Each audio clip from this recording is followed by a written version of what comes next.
அயலான் மட்டும் எல்லாருமே அயலான் ஓகே, அது ஏன் நீங்கள் போட்டு இவ்வளோ இது பண்ணிட்டு அதை விட்டு நீங்கள் 2 பேரும் சேர்ந்து இன்னொரு படம் பண்ணலாமே அப்படின்னு சொல்லி சொன்னாங்க. இது பண்ணியிருக்கலாம், இன்னொரு படம் டக்குன்னு பண்ணால் ஈஸியாக பண்ணியிருக்கலாம்.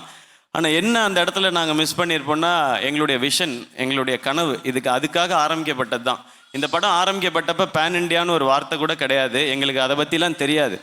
இந்த அயலான் படம் இவங்களை தாண்டணும், இதை தாண்டி பண்ணணும், இவங்களோட நம்ம பெரிய ஆள் ஆகணும், இப்படி எந்த எண்ணத்துலையும் ஆரம்பிக்கப்பட்டது இல்லை. நம்ம தமிழ் சினிமாவில் எங்களுக்கு கிடைச்ச இந்த வாய்ப்பில் நீங்கள் கொடுத்த இந்த வெற்றிகள்லாம் வச்சு, அதில் இருக்க பட்ஜெட்டை வச்சு ஏன் நம்மளால் இப்படி ஒரு படம் பண்ண முடியாது அப்படின்ற ஒரு எண்ணத்தோட நம்ம தமிழ் சினிமாலேருந்து இப்படி ஒரு படம் வந்திருக்குன்னு எல்லாருக்கும் காட்டணுன்ற ஒரே ஆசையில் மட்டும்தான் இந்த படம் பண்ணது.